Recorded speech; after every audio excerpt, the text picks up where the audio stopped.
இன்றைக்கி நம்ம இன்டர்நெட்லேருந்து எடுக்கப்பட்ட 5 அமானுஷமான வீடியோக்களையும் அதுக்கு பின்னாடி நடந்த உண்மை சம்பவங்களை பற்றி தான் பார்க்க போகிறோம். நான் சத்யன், உங்கள் ஒருவன்.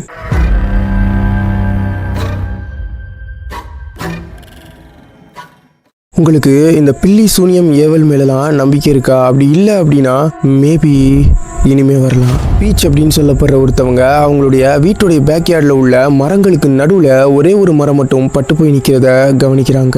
அந்த மரத்தை போய் அவங்க பார்த்தப்போ அதில் ஆணி அடிக்கப்பட்டிருந்தது. இது நடந்த அடுத்த நாள் பீச் தன்னுடைய வீட்டுடைய ஜன்னலை பார்த்தப்போ அங்கே ஒரு பொம்மை உக்காந்துருக்கிறது மாதிரியான உருவம் தெரியுது. ஆனால் இதில் வினோதமான விஷயம் என்ன அப்படின்னு பார்த்தீங்கன்னா, பீச்சுடைய வீட்டில் எந்த பொம்மையுமே கிடையாது. வேகமாக பீச் அந்த ஜன்னல் கிட்ட போய் பார்த்தப்போ அங்க எந்த பொம்மையுமே இல்லை. மாறா அந்த ஜன்னலுக்கு கீழே பல கீறல்கள் இருந்தது. இதை பார்த்த பீச் ரொம்பவே பயந்துடுறாங்க. இது நடந்த அடுத்த நாள் பீச்சுடைய காலிங் பெல்ல தொடர்ந்து யாரோ அடிக்க ஆரம்பிக்கிறாங்க. ஆனா பீச்சு போய் பார்த்தப்போ அங்க யாருமே இல்லை.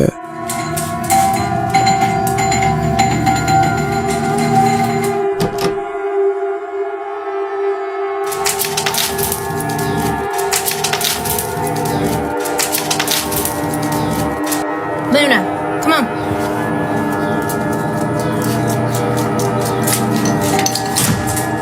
இது நாளாக அதிகமாக ஆரம்பிக்குது. ஒரு நாள் பீச் தன்னுடைய டாகோட வாக்கிங் போயிட்டு இருக்கும்போது அந்த டாக் யாரையோ பார்த்து அங்கேயே நிற்க ஆரம்பிக்குது.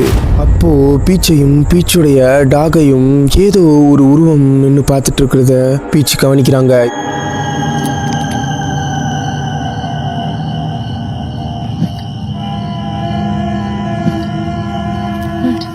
இது நடந்த அன்னைக்கு நைட்டே பீச்சுடைய டாக் எல்லாமே வீட்டை சுற்றி குலைக்க ஆரம்பிக்குது. இதில் இன்னுமே அமானுஷ்யமான விஷயம் என்ன அப்படின்னு பார்த்தீங்கன்னா, பீச்சுடைய ஜன்னல்கள் கதவுகள் அப்படின்னு எங்கெங்க வெளியில் பார்க்க முடியுமோ எல்லா இடத்தையும் பார்த்து வினோதமாக குலைக்க ஆரம்பிக்குது.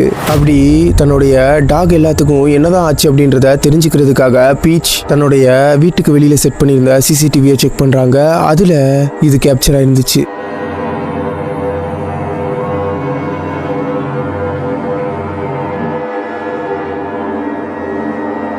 அந்த வீடியோவில் ஒரு உருவம் மூவ் ஆகுறது ரொம்பவே நல்லா தெரியும்.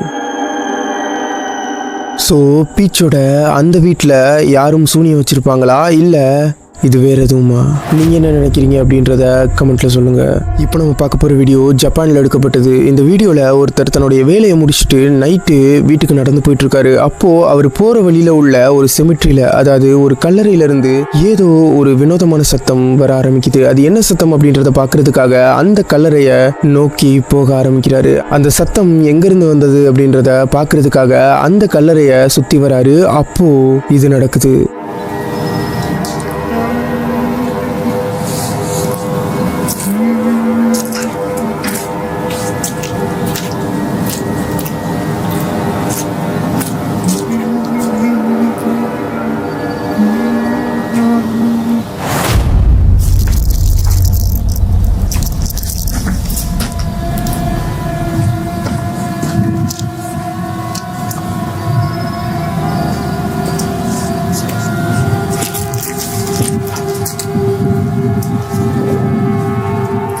அந்த இடத்துல ஒரு நபரை பார்த்து அவரு பயத்துடைய உச்சத்துக்கே போயிடுறாரு. பல பேர் என்ன சொல்றாங்க அப்படின்னா, அது 25 வயசான ஒரு சின்ன பையன் அப்படின்னும் ஆக்சிடென்ட்ல இறந்துட்டதாகவும் அந்த கல்லறை அவனோடது தான் அப்படின்னும் சொல்றாங்க. ஆனா நீங்க என்ன நினைக்கிறீங்க அப்படின்றத கமெண்ட்ல சொல்லுங்க. இப்போ நம்ம பார்க்க போகிறது 2004 சவுத் அமெரிக்காவில் உள்ள ஈக்குவேட்டர் அப்படின்னு சொல்லப்படுற ஒரு கண்ட்ரியில் எடுக்கப்பட்ட வீடியோ. அந்த வீடியோ பார்க்க ரொம்பவே நார்மலாக தான் இருக்கும். ஆனால் அந்த வீடியோவை நல்லா கவனிச்சிங்க அப்படின்னா, அவங்க அப்பா கம்ப்யூட்டர் யூஸ் பண்ணிட்டு இருக்காரு. அப்போது அதை அந்த சின்ன பையன் வீடியோ எடுத்துட்டு இருக்கான். அப்போது அவன் தன்னுடைய ஃபேஸுக்கு நேரம் காட்டி ஏதோ ஒன்று சொல்லிட்டு இருக்கான். அண்ட் சடனாக அவன் கேமராவை திருப்பும்போது அந்த வீடியோவில் மூணாவதா ஒரு நபருடைய உருவம் தெரியுது. இதில் இன்னுமே அமானுஷ்யமான விஷயம் என்ன அப்படின்னு பார்த்தீங்கன்னா, அந்த ரூமில் அவனையும் அவனுடைய அப்பாவையும் தவிர யாருமே இல்லை. இது அந்த டைம்ல பயங்கர வைரல் ஆகுது. எந்த அளவுக்கு அப்படின்னா நியூஸ் சேனல்ஸ்ல இன்டர்வியூ பண்ற அளவுக்கு. 2023 கனடால உள்ள ஒரு காட்டுப்பகுதிக்கு 2 ஃப்ரெண்ட்ஸ் வேட்டையாடுறதுக்காக போறாங்க. அவங்க அங்கேயே ஒரு இடத்துல கேம்ப் போட்டு தங்கி வேட்டையாட ஆரம்பிக்கிறாங்க. அவங்க போன அன்னைக்கே, அதாவது செப்டம்பர் 8 நள்ளிரவு, கேம்புக்கு வெளியில ஏதோ வினோதமான சத்தம் கேட்க ஆரம்பிக்குது. அவங்க 2 பேருமே அது ஏதாவது கரடியா இருக்கும் அப்படின்னு சொல்லி பெருசா எடுத்துக்காம விட்டுறாங்க. இருந்தாலும் சேஃப்டிக்காக அடுத்த நாள் அந்த கேம்புக்கு வெளியில ஒரு கேமராவை செட் பண்றாங்க.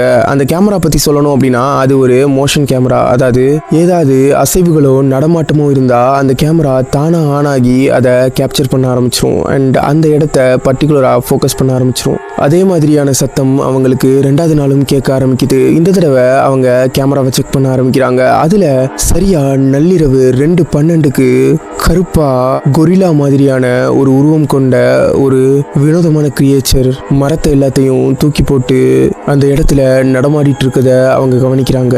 அந்த மிருகம் எப்படி இருந்துச்சு அப்படின்னா கொரில்லாவையும் மனுஷனையும் ஒன்னா சேர்த்த மாதிரி இருந்துச்சு. கிட்டத்தட்ட கொரில்லாவோட 3 மடங்கு பெருசா இருந்துச்சு. பல பேர் என்ன சொல்றாங்க அப்படின்னா அது பிக் ஃபுட் அப்படின்னு சொல்றாங்க. பிக் ஃபுட் அப்படின்றது ஒரு கிரியேச்சர், அதாவது பல வருடங்களா மக்களால அப்படி ஒரு மிருகம் இருக்கு அப்படின்னு நம்பப்பட்ட ஒரு கிரியேச்சர். பல பேர் என்ன சொல்றாங்க அப்படின்னா அந்த காடுகளுக்குள்ள அந்த பிக் ஃபுட்டை தங்களும் பார்த்ததா சொல்லப்படுது. இருந்தாலும் இது எல்லாமே வெறும் தியரிஸ் தான். நீங்க என்ன நினைக்கிறீங்க? அது பிக் ஃபுட் தானா இல்ல அது வேற ஏதாவது கிரியேச்சரா? வில்லியம் அப்படின்னு சொல்லப்படுற ஒரு நபர் அவருடைய வீட்டுல தன்னுடைய கண்ணு முன்னாடியே ஒரு சேர் நகர்றத அவர் கவனிக்கிறாரு. உடனே வீடியோ எடுக்க ஆரம்பிக்கிறாரு. ஆனா இவர் வீடியோ எடுக்க ஆரம்பிச்சதும் அந்த சேர் நகரவே இல்லை. அந்த சேர் எப்ப நகர்ந்ததோ அப்பத்துல இருந்தே அவருடைய வீட்டுல வினோதமான விஷயங்கள் நடக்க ஆரம்பிக்குது. ஈவன் அவருடைய கண்ணு முன்னாடியே பொருட்கள் எல்லாமே நகர ஆரம்பிக்குது. இது நாளாக நாளாக வில்லியம்க்கு பழக ஆரம்பிக்குது. எந்த அளவுக்கு அப்படின்னா அவருடைய வீட்டுல வர அமானுஷ்யமான வித்தியாசமான சத்தங்களையுமே அவரு பெருசா கண்டுக்கிறதே இல்லை. ஒரு நாள் வில்லியமுடைய வீட்டுல கரண்ட் போயிருது. அப்போ அவரு கேண்டில் பத்த வைக்கிறாரு. அப்போ அந்த கேண்டில் நகர ஆரம்பிக்குது. உடனே வீடியோ எடுக்க ஆரம்பிக்கிறாரு. அப்போ இது நடக்குது.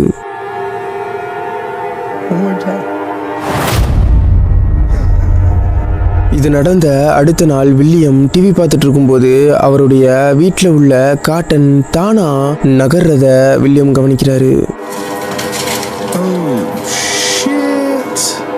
ஃபைனலா வில்லியம் அவருடைய வீட்டுக்கு நடுவில் ஒரு பெல்லை வச்சு அதை அவருடைய கையால் அவர் அடிக்கிறாரு. அடிச்சுட்டு நான் அடிச்சிட்டேன், இப்போ நீ அடி அப்படின்னு சொன்னதும் இது நடக்குது.